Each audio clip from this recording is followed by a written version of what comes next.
Dear listeners, is there any better disguise than blending into the environment around you? How did this suspect become invisible right in front of everyone's eyes? But can they escape Father Brown's sharp eye?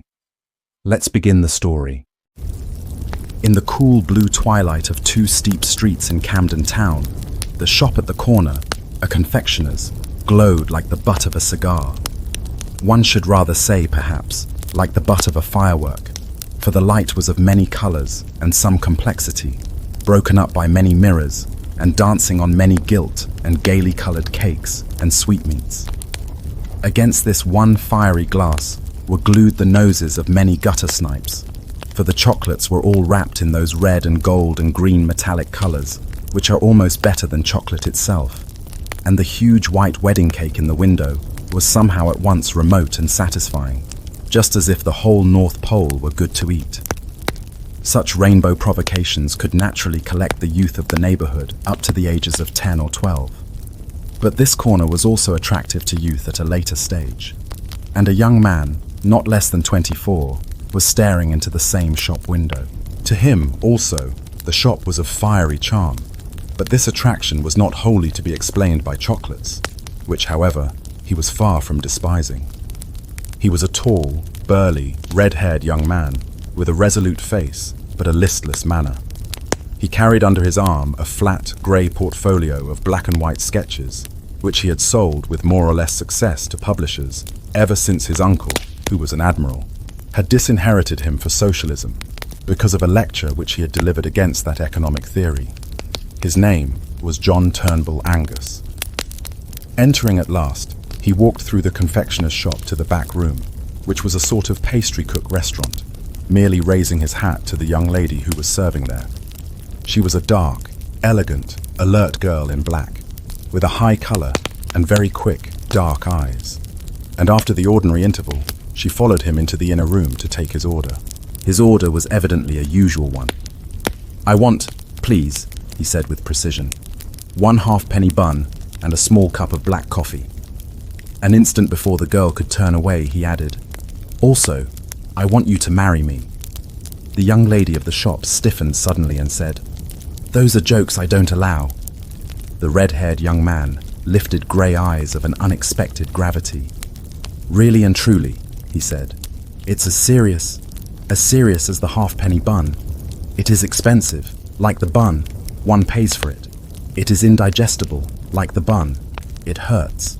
The dark young lady had never taken her dark eyes off him, but seemed to be studying him with almost tragic exactitude.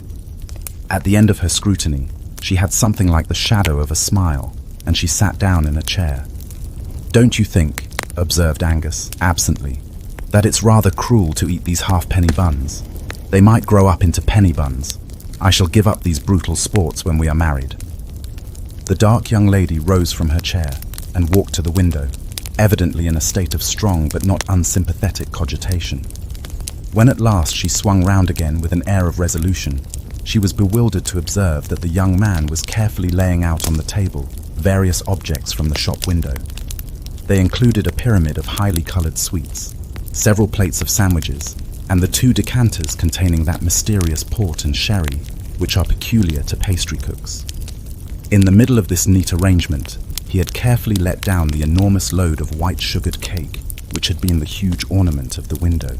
"What on earth are you doing?" she asked. "Duty, my dear Laura," he began. "Oh, for the Lord's sake, stop a minute," she cried. "And don't talk to me in that way. I mean, what is all that?" "A ceremonial meal, Miss Hope." "And what is that?" she asked impatiently, pointing to the mountain of sugar. "The wedding cake, Mrs. Angus," he said. The girl marched to that article, removed it with some clatter, and put it back in the shop window. She then returned, and, putting her elegant elbows on the table, regarded the young man not unfavourably, but with considerable exasperation. "You don't give me any time to think," she said. "I'm not such a fool," he answered. "That's my Christian humility." She was still looking at him, but she had grown considerably graver behind the smile. "Mr. Angus," she said steadily, "before there is a minute more of this nonsense, I must tell you something about myself as shortly as I can." "Delighted," replied Angus gravely. "You might tell me something about myself too, while you are about it." "Oh, do hold your tongue and listen," she said. "It's nothing that I'm ashamed of, and it isn't even anything that I'm specially sorry about. But what would you say if there was something that is no business of mine, and yet is my nightmare?" "In that case," said the man seriously, "I should suggest that you bring back the cake." "Well, you must listen to the story first," said Laura persistently. "To begin with, I must tell you that my father owned the inn called the Red Fish at Ludbury, and I used to serve people in the bar. I have often wondered," he said, "why there was a kind of a Christian air about this one confectioner's shop. Ludbury is a sleepy, grassy little hole in the eastern counties, and the only kind of people who ever came to the Red Fish were occasional commercial travellers, and for the rest, the most awful people you can see, only you've never seen them. I mean little, loungy men who had just enough to live on and had nothing to do but lean about in bar rooms and bet on horses, in bad clothes that were just too good for them. Even these wretched young rotters were not very common at our house, but there were two of them that were a lot too common in every sort of way. They both lived on money of their own and were wearisomely idle and overdressed, but yet I was a bit sorry for them, because I half believe they slunk into our little empty bar because each of them had a slight deformity, the sort of thing that some yokels laugh at. It wasn't exactly a deformity either, it was more an oddity. One of them was a surprisingly small man, something like a dwarf, or at least like a jockey. He was not at all jockeyish to look at, though. He had a round black head and a well-trimmed black beard, bright eyes like a bird's. He jingled money in his pockets. He jangled a great gold watch chain, and he never turned up, except dressed just too much like a gentleman to be one. He was no fool, though a futile idler. He was curiously clever at all kinds of things that couldn't be the slightest use. A sort of impromptu conjuring, making 15 matches set fire to each other like a regular firework, or cutting a banana or some such thing into a dancing doll. His name was Isidore Smythe, and I can see him still, with his little dark face, just coming up to the counter, making a jumping kangaroo out of 5 cigars. The other fellow was more silent and more ordinary, but somehow he alarmed me much more than poor little Smythe. He was very tall and slight and light-haired. His nose had a high bridge, and he might almost have been handsome in a spectral sort of way, but he had one of the most appalling squints I have ever seen or heard of. When he looked straight at you, you didn't know where you were yourself, let alone what he was looking at. I fancy this sort of disfigurement embittered the poor chap a little, for while Smythe was ready to show off his monkey tricks anywhere, James Welkin, that was the squinting man's name, never did anything except soak in our bar parlour and go for great walks by himself in the flat, grey country all round. All the same, I think Smythe, too, was a little sensitive about being so small, though he carried it off more smartly. And so it was that I was really puzzled, as well as startled, and very sorry, when they both offered to marry me in the same week. Well, I did what I've since thought was perhaps a silly thing, but after all, these freaks were my friends in a way, and I had a horror of their thinking I refused them for the real reason, which was that they were so impossibly ugly. So I made up some gas of another sort, about never meaning to marry anyone who hadn't carved his way in the world. I said it was a point of principle with me not to live on money that was just inherited like theirs. 2 days after I had talked in this well-meaning sort of way, the whole trouble began. The first thing I heard was that both of them had gone off to seek their fortunes, as if they were in some silly fairy tale. Well, I've never seen either of them from that day to this, but I've had 2 letters from the little man called Smythe, and really they were rather exciting. "Ever heard of the other man?" asked Angus. "No, he never wrote," said the girl, after an instant's hesitation. Smythe's first letter was simply to say that he had started out walking with Welkin to London, but Welkin was such a good walker that the little man dropped out of it and took a rest by the roadside.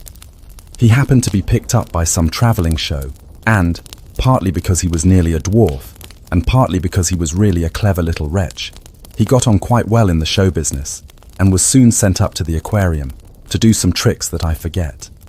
That was his first letter. His second was much more of a startler, and I only got it last week. The man called Angus emptied his coffee cup and regarded her with mild and patient eyes. Her own mouth took a slight twist of laughter as she resumed. I suppose you've seen on the hoardings all about this Smythe silent service. Or you must be the only person that hasn't. Oh, I don't know much about it. It's some clockwork invention for doing all the housework by machinery. You know the sort of thing. Press a button, a butler who never drinks. Turn a handle, 10 housemaids who never flirt. You must have seen the advertisements. Well, whatever these machines are, they are making pots of money, and they are making it all for that little imp whom I knew down in Ludbury. I can't help feeling pleased the poor little chap has fallen on his feet. But the plain fact is, I'm in terror of his turning up any minute and telling me he's carved his way in the world, as he certainly has. And the other man, repeated Angus, with a sort of obstinate quietude. Laura Hope got to her feet suddenly. My friend, she said, I think you are a witch. Yes, you are quite right. I have not seen a line of the other man's writing, and I have no more notion than the dead of what or where he is. But it is of him that I am frightened.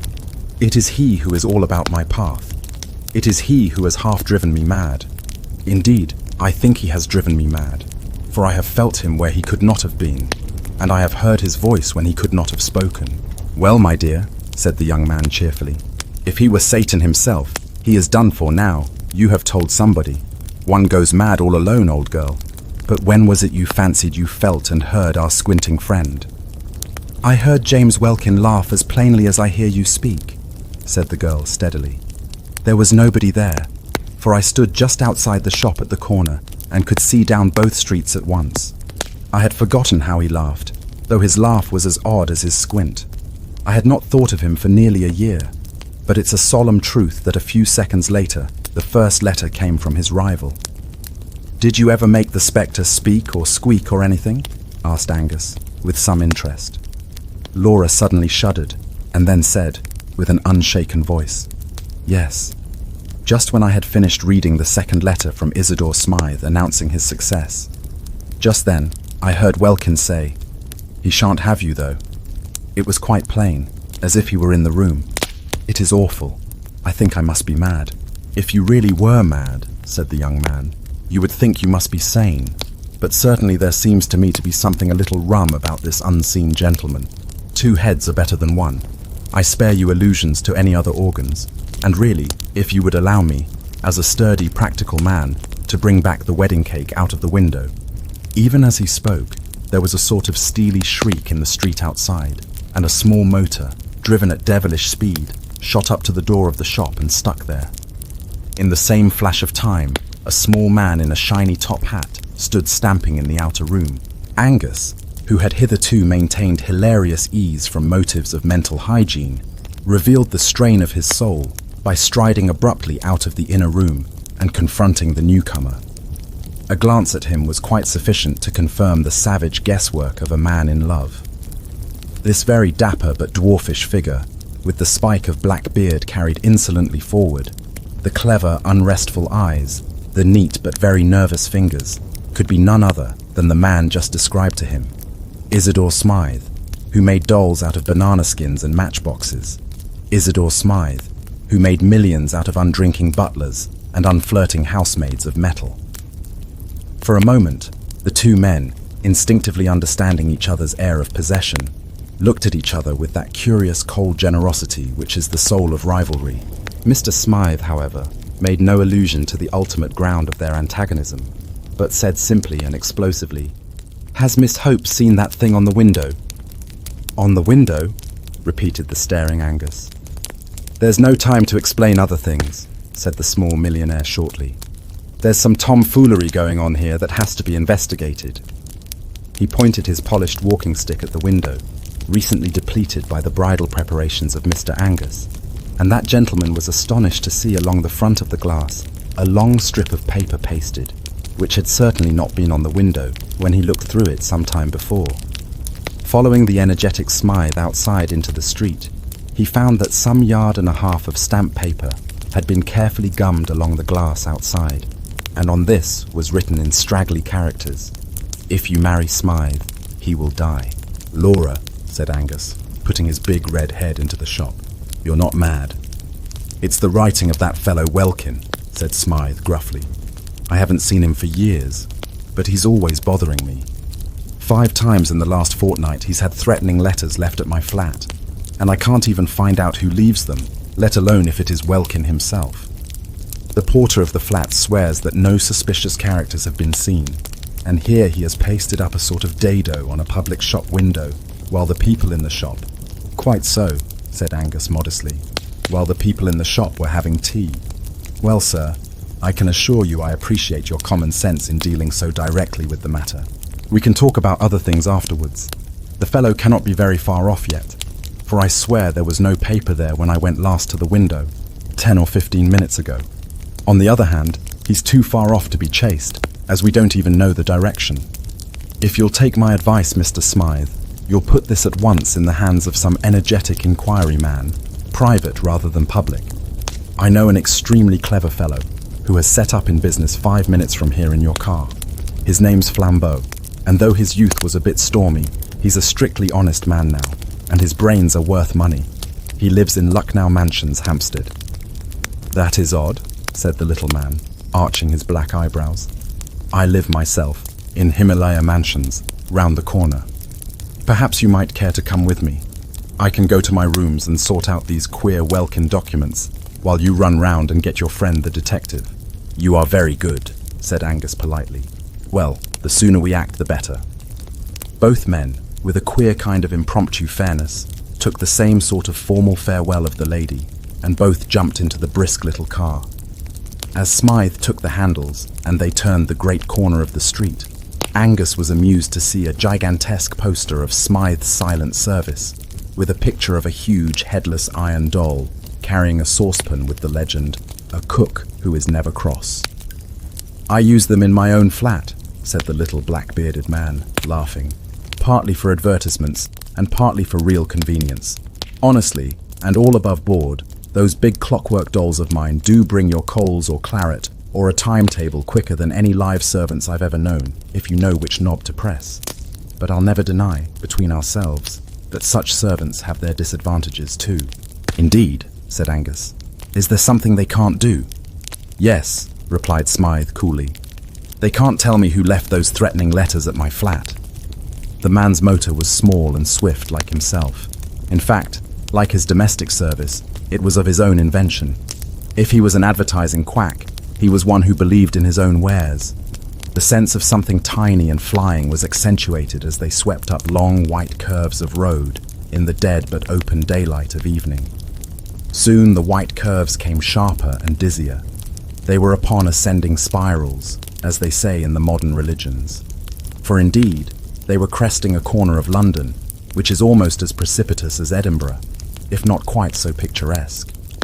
Terrace rose above terrace, and the special tower of flats they sought rose above them all to almost Egyptian height, gilt by the level sunset. The change, as they turned the corner and entered the crescent known as Himalaya Mansions, was as abrupt as the opening of a window, for they found that pile of flats sitting above London as above a green sea of slate. Opposite to the mansions, on the other side of the gravel crescent, was a bushy enclosure, more like a steep hedge or dike than a garden, and some way below that ran a strip of artificial water, a sort of canal, like the moat of that embowered fortress. As the car swept round the crescent, it passed, at one corner, the stray stall of a man selling chestnuts, and right away, at the other end of the curve, Angus could see a dim blue policeman walking slowly. These were the only human shapes in that high suburban solitude, but he had an irrational sense that they expressed the speechless poetry of London. He felt as if they were figures in a story. The little car shot up to the right house like a bullet, and shot out its owner like a bombshell. He was immediately inquiring of a tall commissionaire in shining braid, and a short porter in shirt sleeves, whether anybody or anything had been seeking his apartments. He was assured that nobody and nothing had passed these officials since his last inquiries, whereupon he and the slightly bewildered Angus were shot up in the lift like a rocket till they reached the top floor. "Just come in for a minute," said the breathless Smythe. "I want to show you those Welkin letters. Then you might run round the corner and fetch your friend." He pressed a button concealed in the wall, and the door opened of itself. It opened on a long, commodious anteroom, of which the only arresting features, ordinarily speaking, were the rows of tall, half-human mechanical figures that stood up on both sides like tailor's dummies. Like tailor's dummies, they were headless, and like tailor's dummies, they had a handsome, unnecessary humpiness in the shoulders and a pigeon-breasted protuberance of chest. But barring this, they were not much more like a human figure than any automatic machine at a station that is about the human height. They had two great hooks like arms for carrying trays, and they were painted pea green or vermilion or black for convenience of distinction. In every other way, they were only automatic machines, and nobody would have looked twice at them. On this occasion, at least, nobody did. For between the two rows of these domestic dummies lay something more interesting than most of the mechanics of the world. It was a white, tattered scrap of paper, scrawled with red ink, and the agile inventor had snatched it up almost as soon as the door flew open. He handed it to Angus without a word. The red ink on it actually was not dry, and the message ran, "If you have been to see her today, I shall kill you." There was a short silence, and then Isidore Smythe said quietly, "Would you like a little whiskey? I rather feel as if I should." "Thank you. I should like a little flambeau," said Angus, gloomily. "This business seems to me to be getting rather grave. I'm going round at once to fetch him." "Right you are," said the other, with admirable cheerfulness. "Bring him round here as quick as you can." But as Angus closed the front door behind him, he saw Smythe push back a button, and one of the clockwork images glided from its place and slid along a groove in the floor, carrying a tray with siphon and decanter. There did seem something a trifle weird about leaving the little man alone among those dead servants who were coming to life as the door closed. 6 steps down from Smythe's landing, the man in shirt sleeves was doing something with a pail. Angus stopped to extract a promise, fortified with a prospective bribe, that he would remain in that place until the return with the detective, and would keep count of any kind of stranger coming up those stairs. Dashing down to the front hall, he then laid similar charges of vigilance on the commissionaire at the front door, from whom he learned the simplifying circumstances that there was no back door. Not content with this, he captured the floating policeman and induced him to stand opposite the entrance and watch it, and finally paused an instant for a pennyworth of chestnuts and an inquiry as to the probable length of the merchant's stay in the neighborhood. The chestnut seller, turning up the collar of his coat, told him he should probably be moving shortly, as he thought it was going to snow. Indeed, the evening was growing grey and bitter, but Angus, with all his eloquence, proceeded to nail the chestnut man to his post. "Keep yourself warm on your own chestnuts," he said earnestly. "Eat up your whole stock. I'll make it worth your while. I'll give you a sovereign if you'll wait here till I come back, and then tell me whether any man, woman, or child has gone into that house where the commissionaire is standing." He then walked away smartly, with a last look at the besieged tower. "I've made a ring round that room anyhow," he said. "They can't all 4 of them be Mr. Welkin's accomplices." Lucknow Mansions were, so to speak, on a lower platform of that hill of houses, of which Himalaya Mansions might be called the peak. Mr. Flambeau's semi-official flat was on the ground floor, and presented in every way a marked contrast to the American machinery and cold hotel-like luxury of the flat of the silent service. Flambeau, who was a friend of Angus, received him in a rococo artistic den behind his office, of which the ornaments were sabres, harquebuses, Eastern curiosities, flasks of Italian wine, savage cooking pots, a plumy Persian cat, and a small, dusty-looking Roman Catholic priest, who looked particularly out of place. "This is my friend Father Brown," said Flambeau. "I've often wanted you to meet him. Splendid weather this. A little cold for southerners like me." "Yes, I think it will keep clear," said Angus, sitting down on a violet-striped Eastern ottoman. "No," said the priest quietly. "It has begun to snow."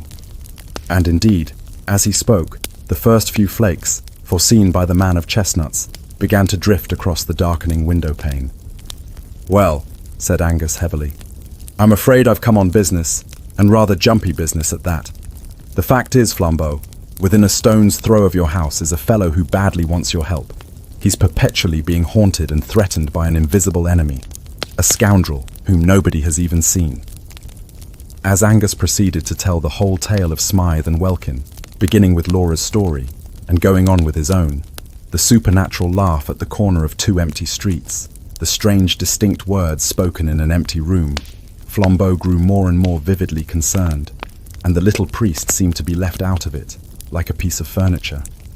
When it came to the scribbled stamp paper pasted on the window, Flambeau rose, seeming to fill the room with his huge shoulders.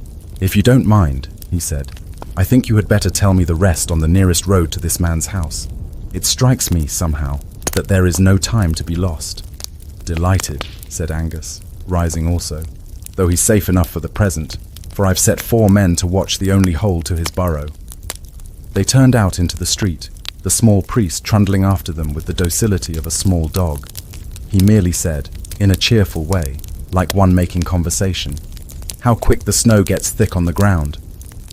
As they threaded the steep side streets already powdered with silver, Angus finished his story, and by the time they reached the crescent with the towering flats, he had leisure to turn his attention to the 4 sentinels.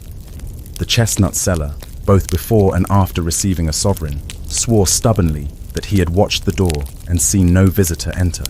The policeman was even more emphatic. He said he had had experience of crooks of all kinds, in top hats and in rags. He wasn't so green as to expect suspicious characters to look suspicious. He looked out for anybody, and, so help him, there had been nobody. And when all 3 men gathered round the gilded commissionaire, who still stood smiling astride of the porch, the verdict was more final still. "I've got a right to ask any man, duke or dustman, what he wants in these flats," said the genial and gold-laced giant, "and I'll swear there's been nobody to ask since this gentleman went away." The unimportant Father Brown, who stood back, looking modestly at the pavement, here ventured to say meekly, "Has nobody been up and down stairs, then, since the snow began to fall? It began while we were all round at Flambeau's." "Nobody's been in here, sir. You can take it from me," said the official, with beaming authority. "Then I wonder what that is," said the priest, and stared at the ground blankly, like a fish. The others all looked down also, and Flambeau used a fierce exclamation and a French gesture. For it was unquestionably true that down the middle of the entrance guarded by the man in gold lace, actually between the arrogant stretched legs of that colossus, ran a stringy pattern of grey footprints stamped upon the white snow. "God!" cried Angus involuntarily. "The invisible man!" Without another word, he turned and dashed up the stairs, with Flambeau following. But Father Brown still stood looking about him in the snow-clad street, as if he had lost interest in his query. Flambeau was plainly in a mood to break down the door with his big shoulders, but the Scotchman, with more reason, if less intuition, fumbled about on the frame of the door till he found the invisible button, and the door swung slowly open. It showed substantially the same serried interior. The hall had grown darker, though it was still struck here and there with the last crimson shafts of sunset, and 1 or 2 of the headless machines had been moved from their places for this or that purpose, and stood here and there about the twilit place. The green and red of their coats were all darkened in the dusk, and their likeness to human shapes slightly increased by their very shapelessness. But in the middle of them all, exactly where the paper with the red ink had lain, there lay something that looked like red ink spilt out of its bottle, but it was not red ink.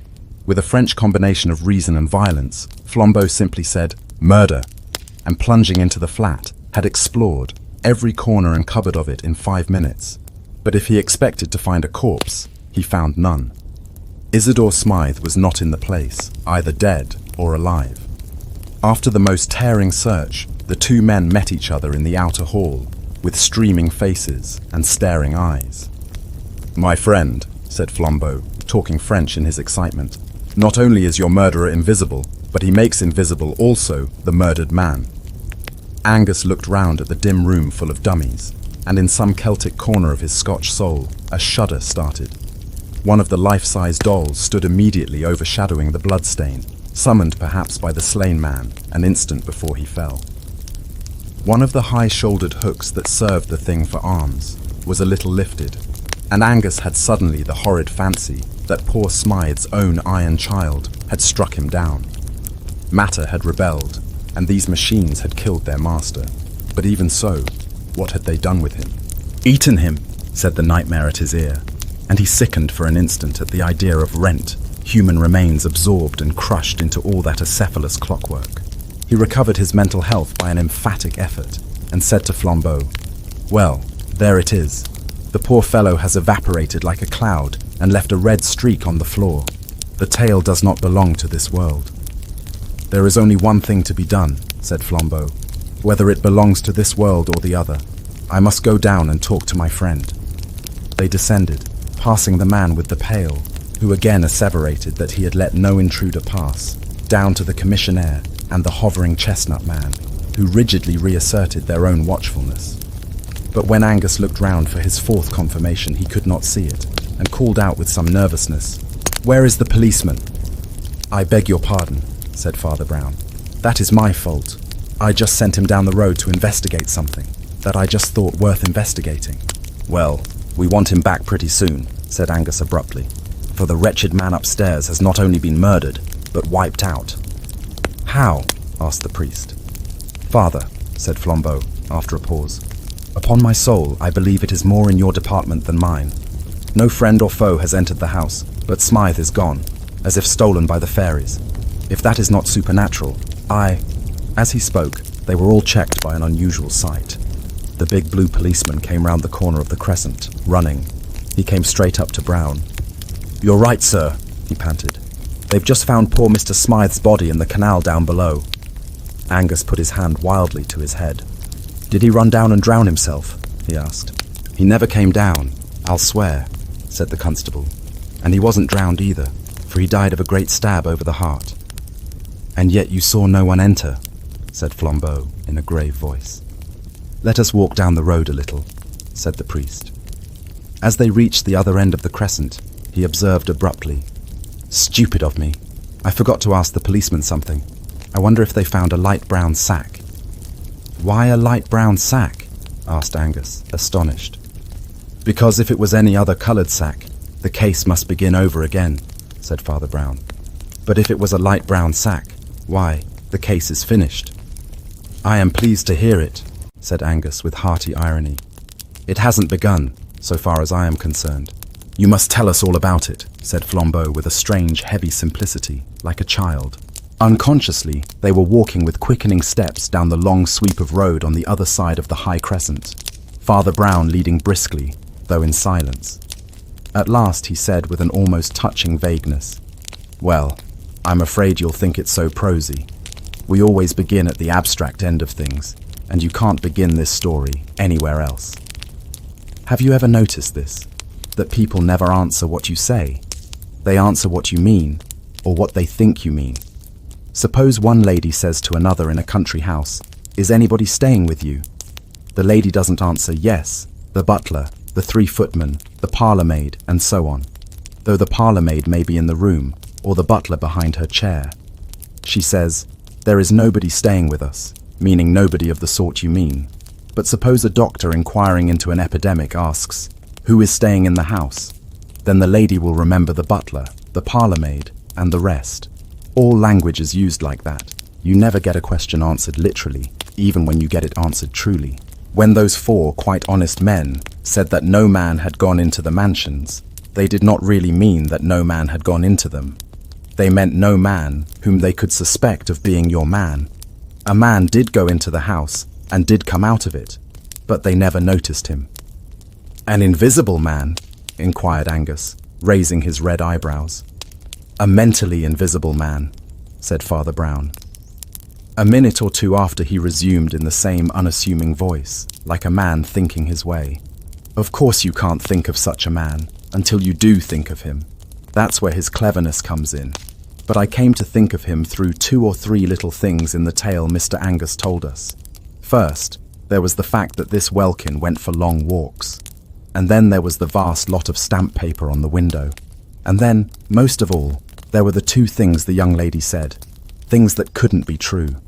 Don't get annoyed," he added hastily, noting a sudden movement of the Scotchman's head. "She thought they were true. A person can't be quite alone in a street a second before she receives a letter.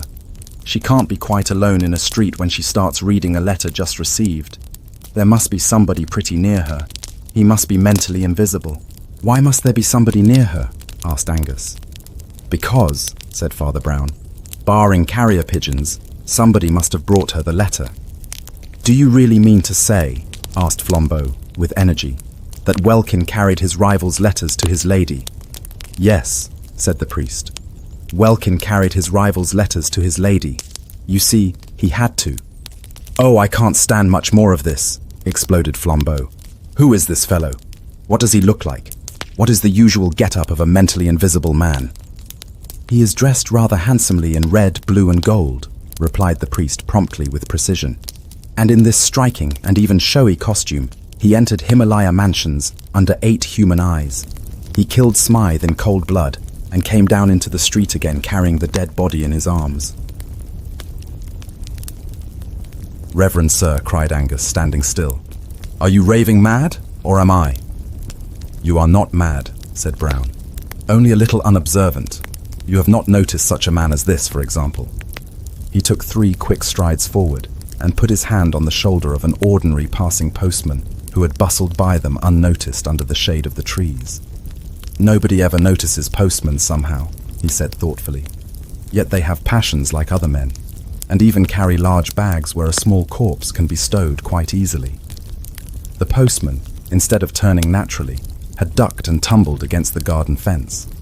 He was a lean, fair-bearded man of very ordinary appearance, but as he turned an alarmed face over his shoulder, all 3 men were fixed with an almost fiendish squint. Flambeau went back to his sabres, purple rugs, and Persian cat, having many things to attend to. John Turnbull Angus went back to the lady at the shop, with whom that imprudent young man contrives to be extremely comfortable. But Father Brown walked those snow-covered hills under the stars for many hours with a murderer, and what they said to each other will never be known. Father Brown again used his unmatched attention to detail and observation skills to catch the culprit successfully.